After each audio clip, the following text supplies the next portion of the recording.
Good morning बेटा। हमने Ohm's law के according V equals to I R का, फिर हमने करंट और ड्रिफ्ट वेलोसिटी का रिलेशन निकाला। I is equals to A N E, I is equals to A N E V D. क्या था ना हमने। अब हम आगे करते हैं। क्या क्या था हमने यहाँ से according to Ohm's law, I is equals to N E V D. अब हम उसी ओम्स लॉ को V equals to I R को क्या करेंगे, रिड्यूस करेंगे। Deduction of Ohm's law, deduction of Ohm's law.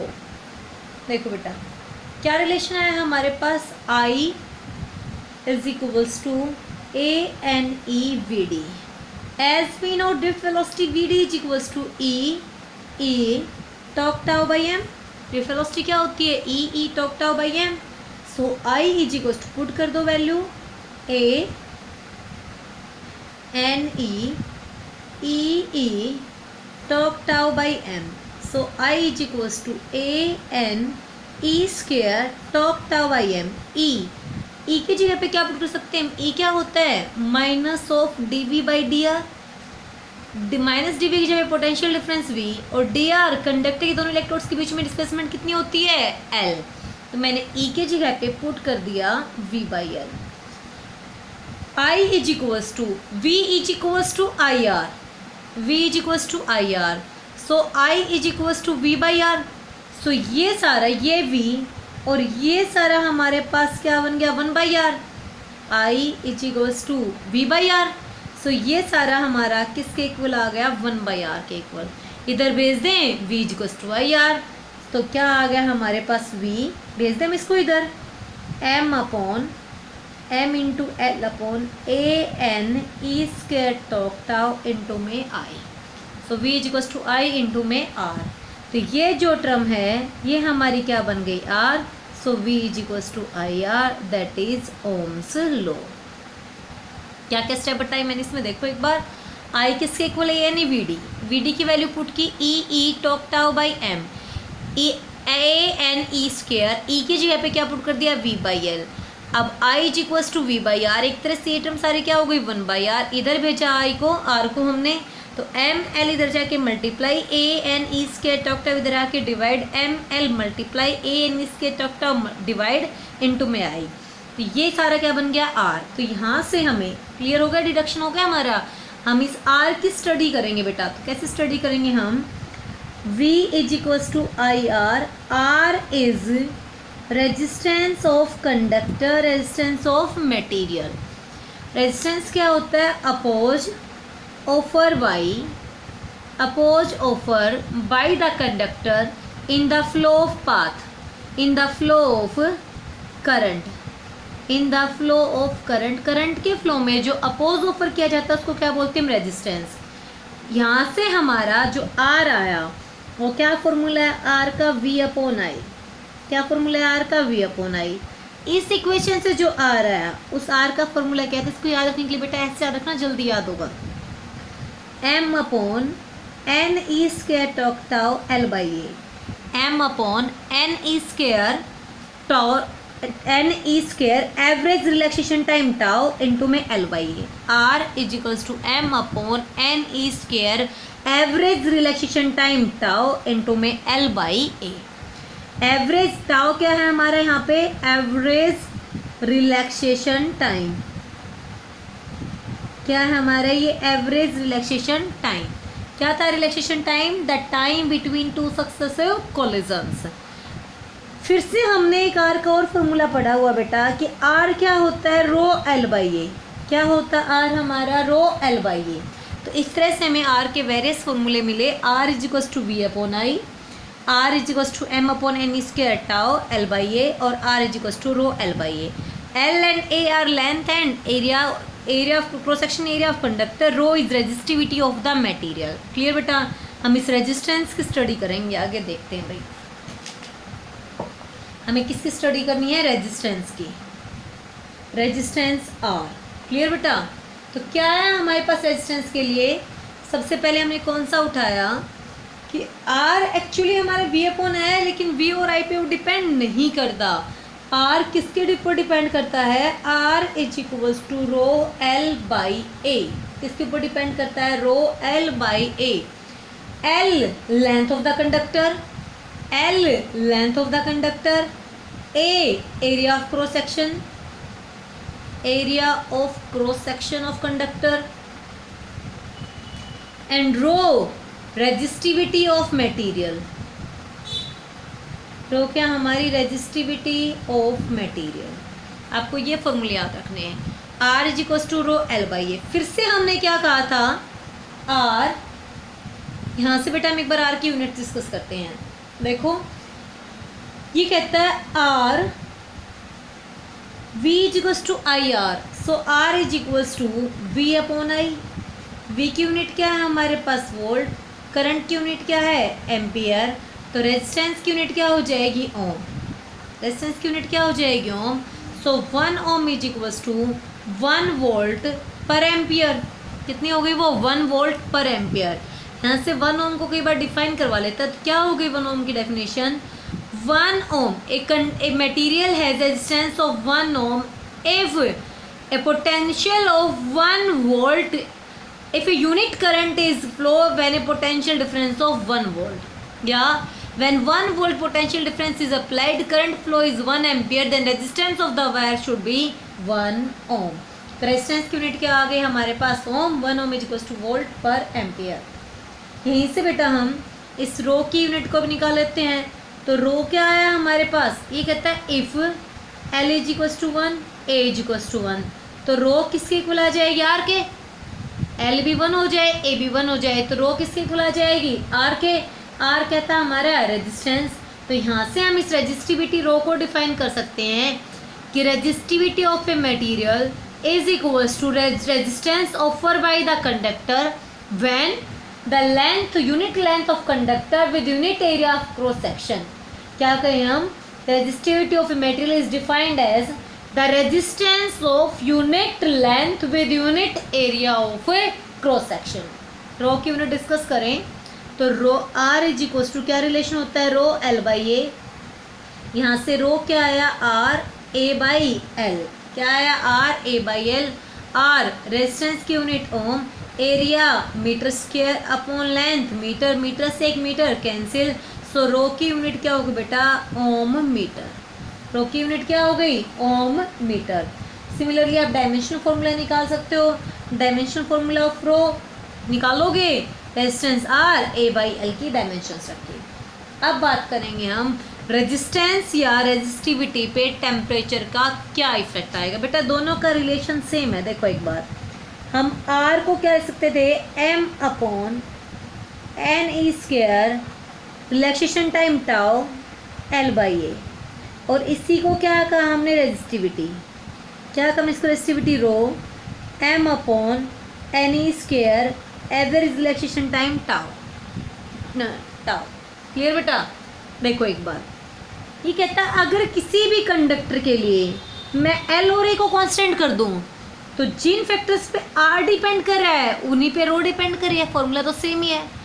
अगर हम एक्सटर्नल कंडीशंस एल और ए को क्या कर दें, कांस्टेंट कर दें, तो जिस जिस फैक्टर पे आर डिपेंड करेगा उन्हीं पे हमारी रो भी डिपेंड करेगी। यहाँ से इम्पोर्टेंट है बेटा, क्वेश्चन बनता है इसका, तो देख लो एक बार कैसे कैसे डिपेंड करेगा, क्या इफेक्ट आया। तो हमारा रो का फॉर्मूला एक तरह से क्या आ गया, M upon N E square tau. क्या इसमें कहीं पे एल और ए है, नहीं। तो रो हमारा लेंथ एंड एरिया पे डिपेंड नहीं करती, लेंथ और एरिया पे रो डिपेंड नहीं करती। रेजिस्टेंस डिपेंड करता है एल पे और ए पे। Resistance directly proportional to length, inversely proportional to area. Clear बेटा। तो ये क्या निकाल दी हमने, factors affecting R and rho. तो आर किस किस पे डिपेंड कर गया, देखो एक बार, M mass of electron constant, N number of free electrons, भाई कम ज़्यादा हो सकते हैं मटेरियल के, E charge of electron constant, tau average relaxation time में भी चेंज हो सकता है। ठीक है। तो आर डिपेंड किस किस पे कर गया, E N tau L by A. अगर लेंथ और एरिया कांस्टेंट है तो एन और relaxation time tau. Similarly rho M mass of electron, E charge of electron दोनों क्या हो गए हमारे पास कांस्टेंट। तो रो किस पे डिपेंड कर गया, एन और टाउ, सेम डिपेंडेंसी आ गई दोनों की।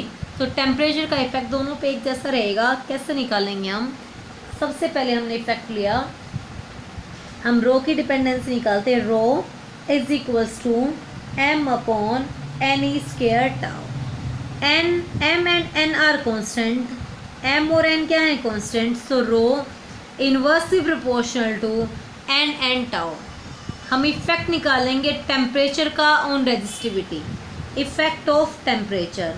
ये कहता है टेम्परेचर का इफेक्ट अलग अलग मटेरियल्स के लिए अलग अलग होगा। इसके लिए सिमिलरली आर भी क्या था हमारे पास, R is also depends on N and tau if L and A are constant, M and E are constant. तो आर भी क्या है, तो इफेक्ट क्या रहेगा, दोनों का टेम्परेचर पे सेम रहेगा। ये कहता है जो टेम्परेचर का इफेक्ट होगा हमारा वो अलग अलग मटेरियल्स के लिए क्या रहेगा, डिफरेंट रहेगा। तो मैंने मटेरियल कंसीडर किए पहले, सबसे पहले इफेक्ट का रिलेशन लिखा कि rho inversely proportional to N N tau, R also inversely proportional to N N tau if L and A are constant, अगर एल और ए क्या है कॉन्स्टेंट। फर्स्ट इफेक्ट सबसे पहले लिया कंडक्टर का, effect of temperature on conductor. Clear बेटा। ये कहता कंडक्टर के लिए number of free electrons constant होते हैं। क्या होते हैं number of free electrons constant. अगर number of free electrons constant है तो एन तो क्या होगा constant. So R only inversely proportional to average relaxation time. अब टाइम कैसे चेंज होता है, ये कहता है व्हेन टेम्परेचर इंक्रीज, अगर हम टेम्परेचर क्या करें इंक्रीज करें तो ड्यू टू थर्मल एनर्जी के कारण फ्रीक्वेंसी ऑफ कोलिजन क्या हो जाएगी इंक्रीज, और कोलिजन की फ्रीक्वेंसी बढ़ेगी, नंबर ऑफ कोलिजन्स बढ़ेंगे तो दो कोलिजन्स के बीच का एवरेज रिलैक्सेशन टाइम क्या हो जाएगा decrease. If temperature increase, the number of collisions increase, number of collisions बढ़ेंगे, so average relaxation time क्या हो जाएगा डिक्रीज। so क्या इफेक्ट आया, और अगर एवरेज रिलैक्सेशन टाइम घटेगा तो आर क्या हो जाएगा increase. so for conductor if temperature increase R is also increase। Graph कैसा आ जाएगा कंडक्टर के लिए, आर बढ़ेगा, टेम्परेचर बढ़ेगा तो रेजिस्टेंस और रेजिस्टिविटी ये भी दोनों क्या होंगी इंक्रीज होंगी। क्लियर बेटा। ये हमारे पास क्या है effect of temperature on resistance for conductor. अब हम बात करते हैं बेटा किसकी, सेमीकंडक्टर की। ये कहता है सेमीकंडक्टर में एन कांस्टेंट नहीं होता, एन कांस्टेंट नहीं होता। जैसे जैसे टेम्परेचर बढ़ता है नंबर ऑफ चार्ज कैरियर्स यानी कि इलेक्ट्रॉन एंड होल्स क्या होते हैं चेंज होते हैं।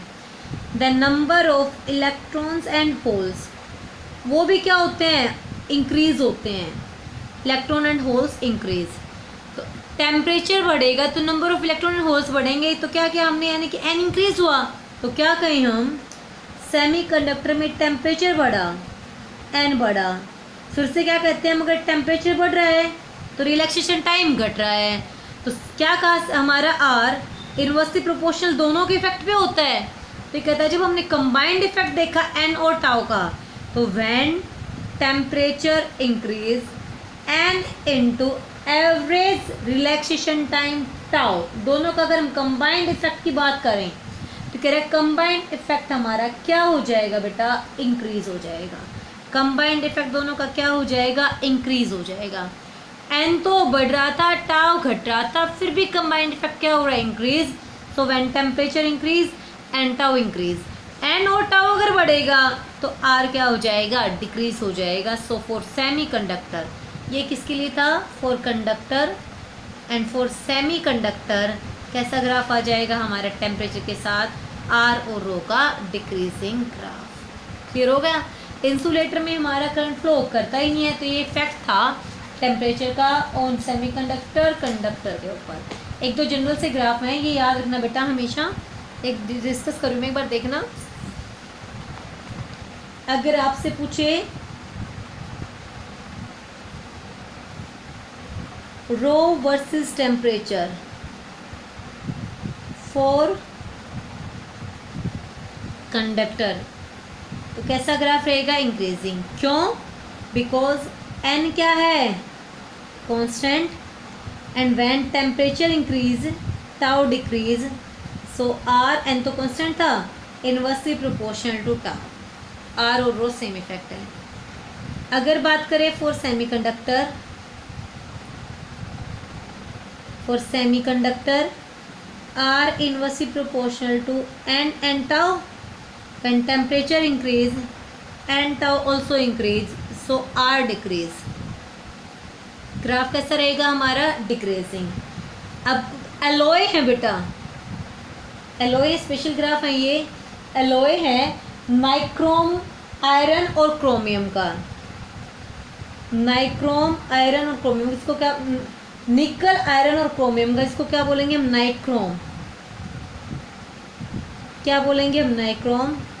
तो नाइक्रोम एलॉय का जो ग्राफ है वो आएगा हमारे पास रो वर्सेस टेम्परेचर के लिए ये। क्लियर बेटा? स्ट्रेट लाइन में इंक्रीजिंग है।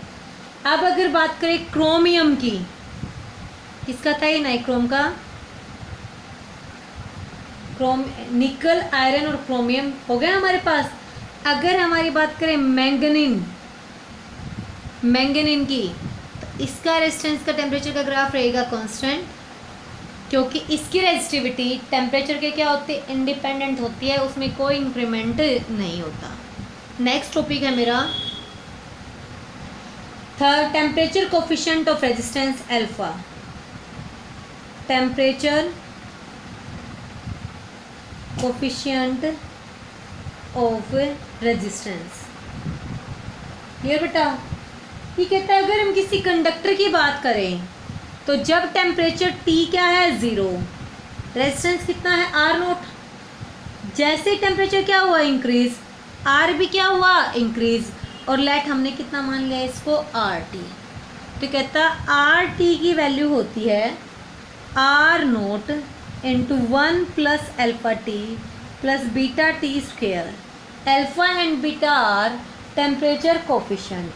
कहता है टेम्परेचर इंक्रीमेंट बहुत ज़्यादा नहीं है तो हम इस बीटा को कर देते हैं नेगलेक्ट, इसको क्या कर देते हैं? हम नेगलेक्ट कर देते हैं। सो आर टी कितना आ गया बेटा? R0 into 1 plus alpha T. T क्या? टेम्परेचर डिफरेंस है ना इनिशियल और फाइनल के बीच में। तो यहाँ से हम अल्फा को कैलकुलेट करें, R0 plus alpha T. Alpha की वैल्यू कितनी आ गई बेटा? RT minus R0 upon R0 into T. क्या है हमारे पास ये T? Rise in temperature. क्या है T? Rise in temperature.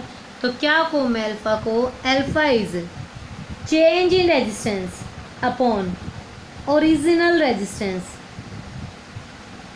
Into rise in temperature. Clear बेटा? जैसे 1-2 की फॉर्म में लिखो तो क्या है? R2 minus R1 upon R1 into T2 minus T1। Change in resistance by original resistance into में राइज इन टेम्परेचर। किसकी वैल्यू निकाल दी हमने? अल्फा की।